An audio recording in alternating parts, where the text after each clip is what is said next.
Assalamualaikum warahmatullahi wabarakatuh. Innal hamdalillah nahmaduhu wa nasta'inuhu wa nastaghfiruhu wa natubu ilaihi wa na'udzu bihi min syururi anfusina wa sayyiati a'malina.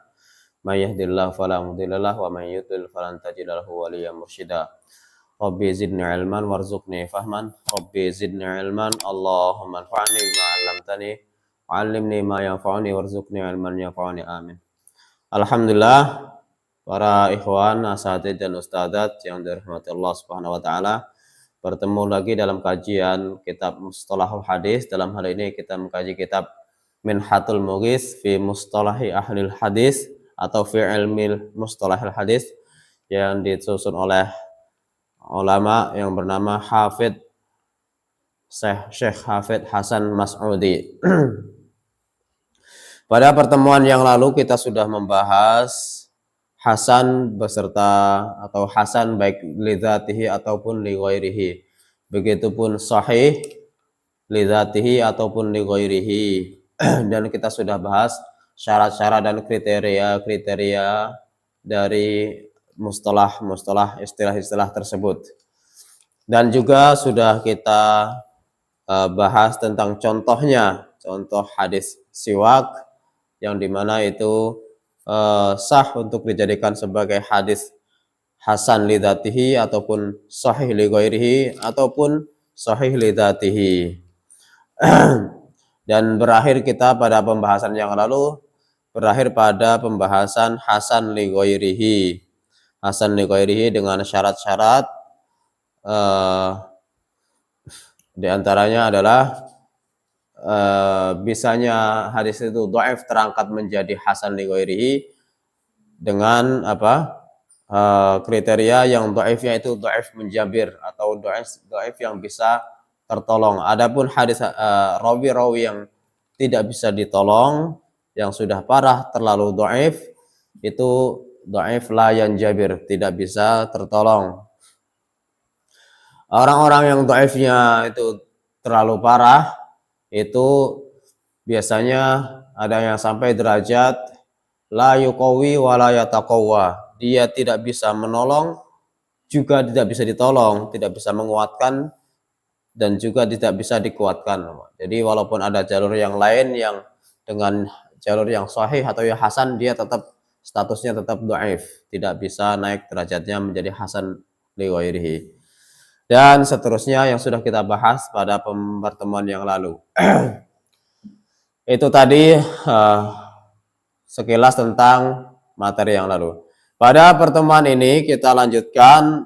Di sini musannif sebelum memasuki tema tentang hadis dhaif, terlebih dahulu beliau memberikan tanbihat atau peringatan atau catatan-catatan penting yang harus diperhatikan oleh kita semua.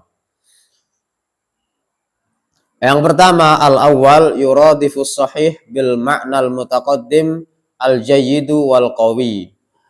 Ada sinonim atau persamaan istilah sahih berdasarkan makna yang sudah kita sepakati pada pertemuan yang lalu, makna mutaqaddim, yaitu persamaannya yaitu jayyid dan juga qawi. Jadi maksudnya ulama-ulama ahli hadis atau muhaddisun itu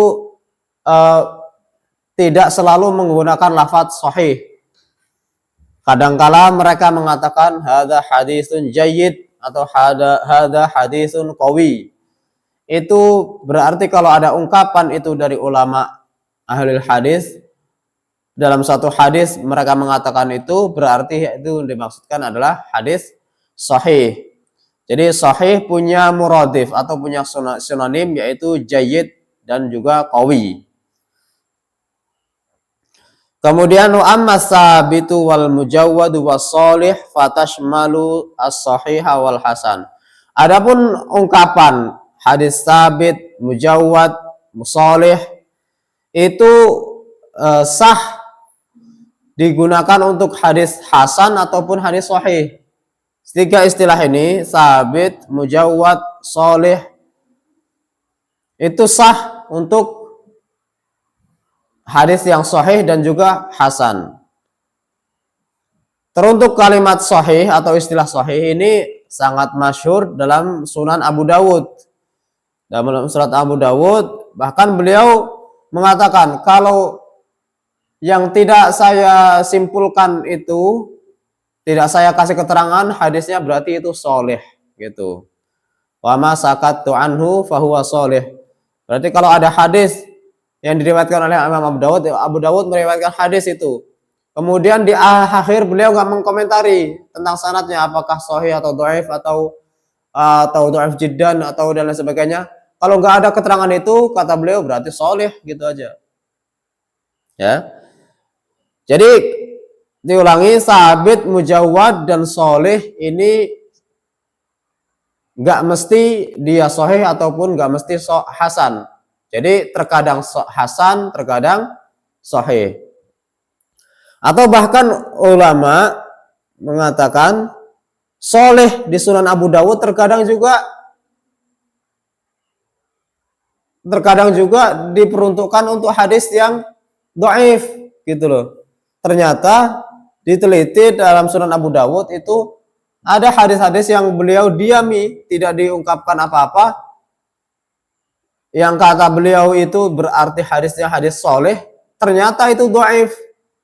Kenapa hadis dhaif kok masuk kategori soleh? Nah, itu oleh ulama dijelaskan berarti maksudnya soleh lil i'tibar. Soleh lil i'tibar. Soleh itu baik untuk juga i'tibar itu dianggap sajalah, dianggap atau berarti dia bisa mendampingi hadis-hadis dhaif yang lain. Yang artinya hadis ini bukan dhaif yang jiddan, bisa terangkat menjadi hasan li ghairihi. Gitu. Kalau ada teman-teman ajar-ajar yang lain bisa menjadi hasan hadisnya. Nah, itu juga masuk kategori soleh. Tapi beliau di sini menyantumkan hadis yang soleh itu hanya untuk hasan dan sahih ya. Ini pendapat beliau. Wa ammal musyabbah, ada lagi istilah musyabbah. Walaupun ini enggak banyak ya ungkapan ulama. Berbeda dengan jayyid, qawi, sabit, mujawad, soleh itu banyak ya. Di kutub-kutub hadis itu banyak ibarat itu atau ungkapan itu. Adapun musyabbah ini enggak terlalu banyak. Fayutlaku bima'nal hasani wa ma yuqaribuhu. Itu kalau ada musyabbah berarti maknanya dia hadisnya hasan wa ma yuqaribuhu dan yang setaranya. Hampir-hampir hasan gitu ya. Oke. Dari sini sudah ada beberapa persamaan atau sinonim dari istilah sahih. Berarti sahih ini punya 5 persamaan. Jayyid, qawi, sabit, mujawad, soleh. Nah, berarti 5 mustalah ini sah untuk diungkapkan kepada hadis yang sahih. Begitupun hadis hasan punya 4 mustalah lain, yaitu sabit, mujawad, soleh, dan musyabbah. Bisa ditangkap ya.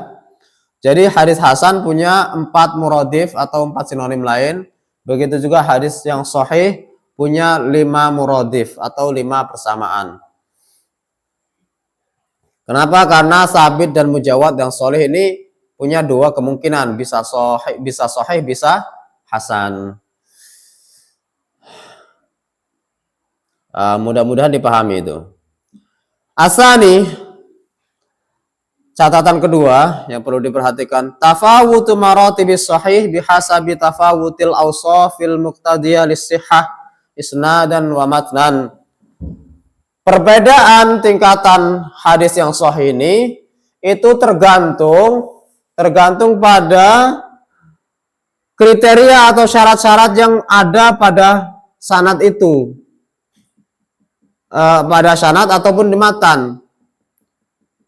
Yang dia akan menentukan kesahihannya baik secara sanad atau matan. Artinya tidak semua hadis yang sahih itu derajatnya sama kuatnya. Maka nanti akan kita bahas ternyata ada hadis yang tersahih gitu secara sanad. Begitupun ada tersahih secara matan. Kalau sudah dikatakan tersahih ini, ada juga yang sahih biasa saja sahihnya. Begitu juga ada yang secara matan pun begitu. Ada terkuat secara matannya, adapun yang matannya sahih saja gitu. Ya, jadi ada marotib seperti itu. Nah, ini langsung beliau katakan fa'alaha isnadan ma qala fihi ba'du a'immatil hadis annahu ashahhul asanid. Kalau yang hadis secara sanad itu tertinggi, terkuat, itu apa? Itu adalah yang diungkapkan oleh sebagian ahli hadis dengan ungkapan ashahhul asanid. Jadi ada beberapa ulama mengungkapkan sanad ini adalah sanad tersahih, terkuat. Misalnya kaqaulil Bukhari yang diungkapkan oleh Imam Bukhari, ashahhul asanid ma rawahu Malikun an Nafi' an Ibnu Umar. Versi Imam Bukhari, sanad yang terkuat adalah yang diriwayatkan oleh Imam Malik dari Nafi' dari Ibnu Umar. Ya. Ini menurut Imam Bukhari. Versi lain menurut imam lain, misalkan Imam Ahmad mengatakan menurut beliau sanad yang terkuat adalah Zuhri an Salim an Ibnu Umar. Zuhri an Salim an Abihi. Abihi itu ya Ibnu Umar itu. Imam Az-Zuhri yang sudah pernah kita bahas ya. Background beliau sedikit ya. Kalau ada riwayat Zuhri dari Salim, Salim ini anaknya Ibnu Umar, ya, an Abihi yaitu Ibnu Umar. Ya, jadi akhir sanadnya tetap ketemu Ibnu Umar. Jadi menurut Imam Ahmad sanad ini adalah sanad terkuat. Ada juga versi lain. Misalnya mereka mengatakan A'mash an Alqamah an Ibrahim an Nakhai an Ibnu Mas'ud. A'mash an Alqamah an Ibrahim an Ibnu Mas'ud. Ini sebagian ulama menyatakan ini hadisnya sanadnya sanad terkuat. Gitu ya. Kenapa orang-orang ini dikatakan kalau ada dalam satu sanad, dalam rantaian sanad dikatakan terbaik? Ya karena masing-masing perawinya adalah orang-orang yang terkuat hafalannya, termasyhur, paling diterima oleh ulama, tidak diragukan. Maka mereka, misalnya Imam Malik, siapa yang meragukan Imam Malik? Begitupun gurunya, begitupun Ibnu Umar. Ibnu Umar, siapa yang meragukan Ibnu Umar? Gak ada meragukan. Nah, Ibnu Umar itu dikenal dengan orang yang paling tatabbu', paling berusaha mengikuti sunnah, gitu ya. Oke, kita lanjutkan. Wadunaha fir rutbah, ada level kedua yang sahih biasa saja ya, di bawahnya ashah gitu ya. Riwayah Buraid bin Abdullah ibn Abi Buraidah an abihi an jaddihi an Abi Musa al-Asy'ari.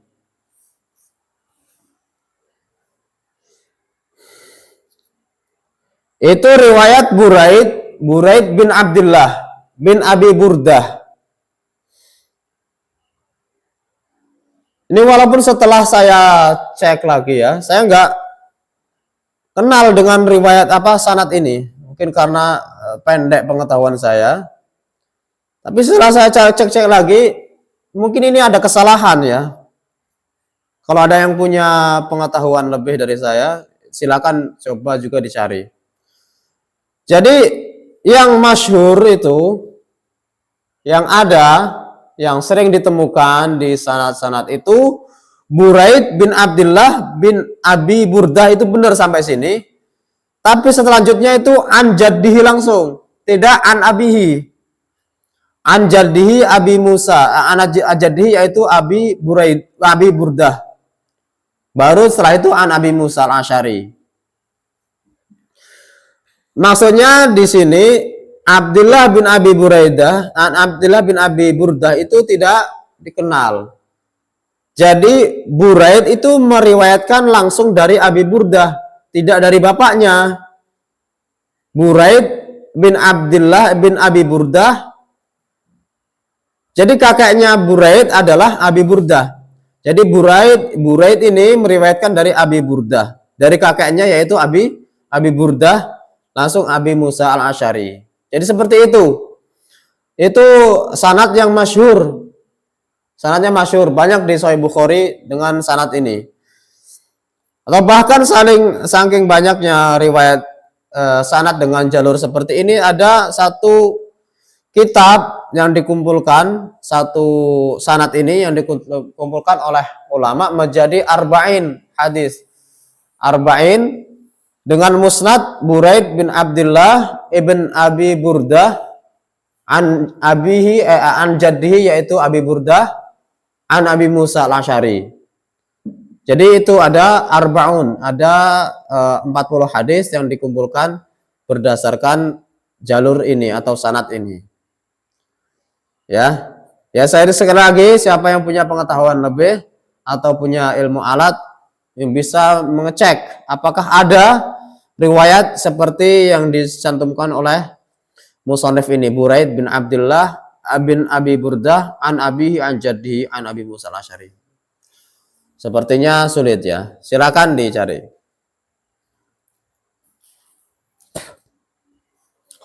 Wa alaha matnan, kita lanjutkan.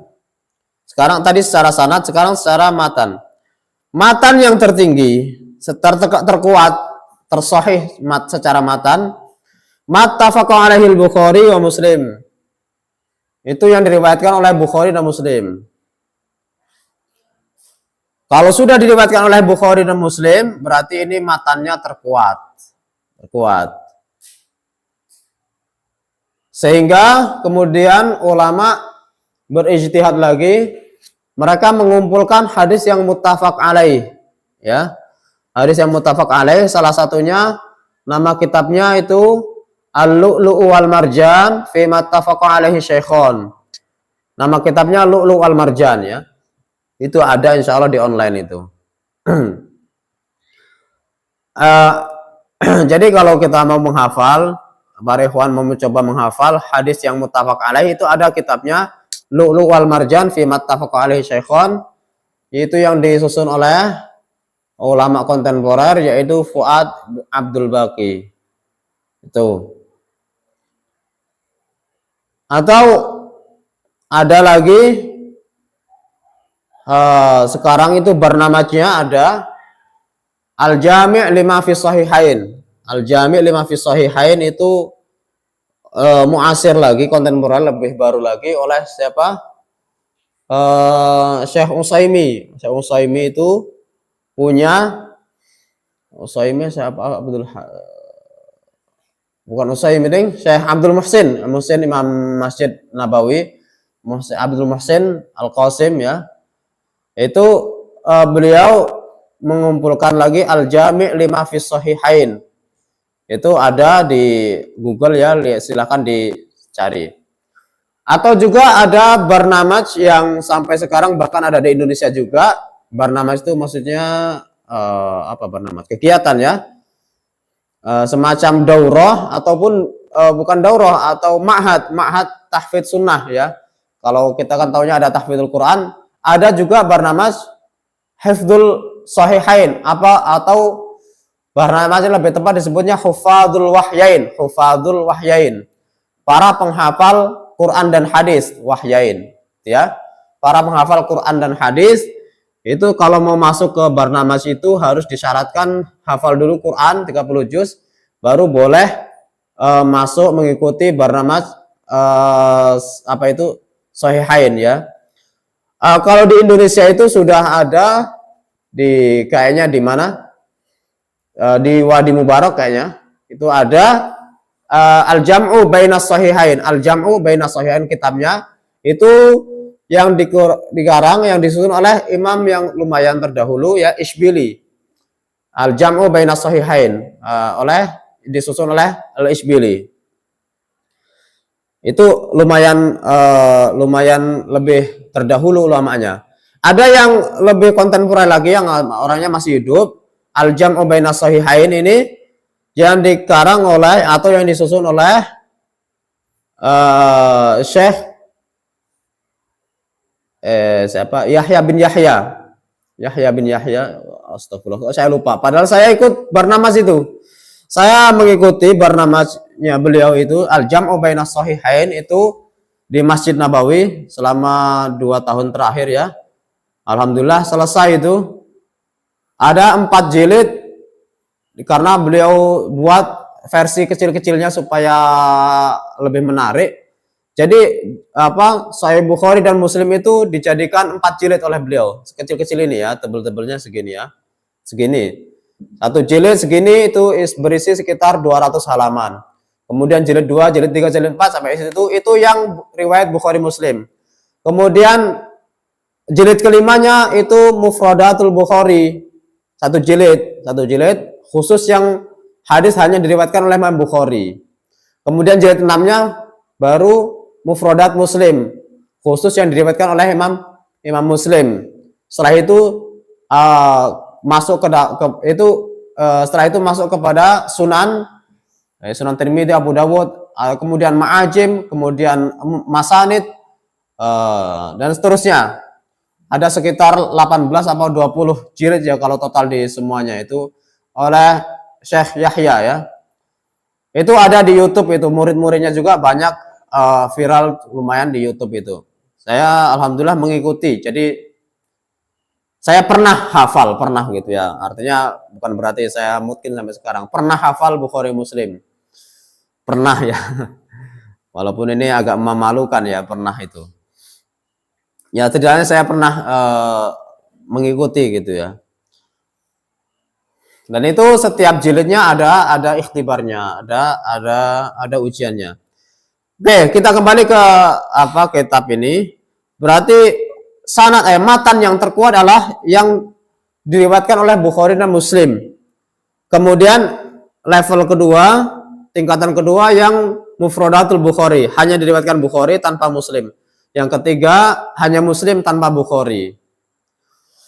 Kenapa Bukhari dan Muslim ini lebih kuat Bukhari? Nah ini di yang level keempat ini nanti kita jelaskan. Maka ala syartihima. Jadi hadis yang sahih yang level keempat adalah hadis yang sesuai syarat Bukhari Muslim, tetapi tidak diriwayatkan oleh Bukhari Muslim. Hanya sesuai syarat. Syarat itu maksudnya kriteria. Kriteria hadis sahih menurut Imam Muslim itu seperti ini. Kriteria hadis sahih menurut Imam Bukhari itu seperti ini. Nah, tapi kalau hadisnya tidak diriwayatkan oleh Bukhari Muslim berarti maksudnya kategori keempat, level keempat. Apa maksud syarat Bukhari dan Muslim nanti kita jelaskan. Level kelima itu yang hanya syarat Bukhari saja. Syarat Bukhari, tidak syarat Muslim. Ya. Kalau syarat Bukhari tapi tidak diriwayatkan oleh Imam Bukhari berarti ini maksudnya level ke-5. Level ke-6 itu hanya sesuai syarat Imam Muslim tapi tidak diriwayatkan oleh Imam Muslim berarti levelnya ke-6. Kemudian level ke-7 itu yang tidak sesuai syarat Bukhari Muslim. Seperti Kutubus Sittah. Kutubus Sittah lainnya itu punya syarat kriteria tersendiri yang itu di bawah level Bukhari dan Muslim. Kita sedikit bahas ya. Apa maksudnya syarat Bukhari dan syarat Muslim? Syarat Bukhari itu mensyaratkan untuk hadis yang sahih itu kan, kalau kita kembali ke awal, syarat hadis sahih itu ada ittisal, sanadnya muttasil. Sanadnya apa? Tersambung, terhubung antara guru dan murid, murid ke guru itu tersambung. Nah, inilah kata tersambung ini yang menjadi titik khilaf perbedaan antara Imam Muslim dan Imam Bukhari. Imam Bukhari menyatakan untuk kita meyakini, untuk kita menyatakan bahwa sanadnya itu tersambung, harus ada subutul liqa. Kalau yang pertama kali kan mu'asharah. Mu'asharah itu artinya semasa. Artinya semasa itu saat murid hidup, guru juga masih hidup. Masih hidup di tahun yang sama, di masa yang sama. Nah, kalau ini itu pertama kali ya untuk mengetahui apakah sanadnya tersambung apa enggak. Lebih jauh Imam Bukhari mensyaratkan subutul liqa. Subutul liqa artinya benar-benar bertemu. Nah, untuk mengetahui benar-benar bertemu lagi gimana caranya? Ya dengan ungkapan. Ungkapan apakah rawi itu pernah mengungkapkan haddatsana fulan atau sami itu atau akhbarani atau anba'ani, pernah enggak kalimat itu keluar dari dari rawi ketika menyampaikan hadis, kalimat-kalimat itu pernah enggak? Kalau itu pernah, berarti sahabat Ali kok pernah ketemu. Karena apa? Yang tentu sudah diketahui sebelumnya ya, antara murid dan guru itu sama-sama sikoh, sama-sama sikoh. Kalau udah sama-sama sikoh, kemudian muridnya mengungkapkan sami itu atau haddatsani atau akhbarani atau anba'ani, itu berarti sahabat al-liqa. Kalau begitu sudah pasti ketemu. Berbeda dengan Imam Muslim. Imam Muslim nggak mensyaratkan seperti itu. Imam Muslim agak toleran dikit. Beliau mengatakan cukup untuk memastikan itu sudah bertemu antara guru dan murid itu dengan imkanul liqa. Ya tentu pertama dari dengan mu'asharah ya. Itu semasa. Kemudian apa? Imkanul liqa, mungkin ketemu. Mungkin ketemunya gimana? Misalkan fulan menyatakan dengan kalimat an.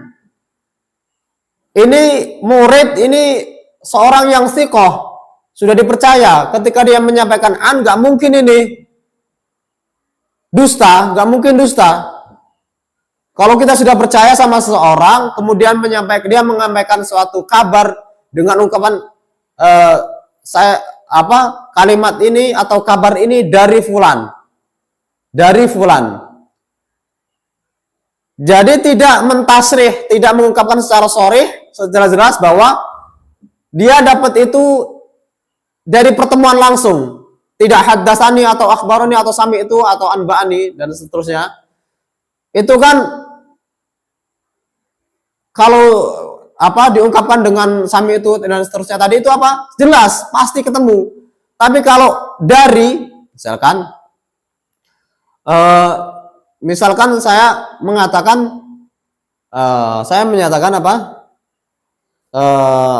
misalkan saya menyatakan Imam Muslimin atau Ustadz Yasyaallah Mansur pernah mengatakan seperti ini. Pernah mengatakan. Jadi mengatakan saja qala atau an atau anna. Tidak, saya nggak mengatakan saya mendengar. Itu kan beda kekuatannya. Beda levelnya. Kalau sudah mengungkapkan dengan mendengar atau menceritakan kepadaku, kemudian dia dusta dalam hal itu, dia jatuh, itu pasti kadzab, itu sudah. Itu ya. Kembali, jadi Imam Bukhari menyatakan untuk memastikan ini sudah terhubung atau enggak tersambung antara murid dan guru, harus si fulan ini pernah menyatakan bahwa dia mendengar. Adapun Imam Muslim enggak harus. Cukup imkanul liqa, cukup dikatakan mungkin. Ya, kemungkinan dia ketemulah, gitulah. Kalau dia menyampaikan dari fulan kok. Kalau enggak ketemu dia berarti kadzab atau pendusta. Nah, itulah yang membedakan antara Imam Muslim dan Imam Bukhari. Makanya Imam Bukhari selektif bener-bener. Kalau Imam Muslim pokoknya sama-sama sikoh udahlah, berarti ketemu. Sedangkan Bukhari cek dulu, pernah nggak dia mengatakan sami itu atau haddatsani atau akhbarani atau ambani dan seterusnya.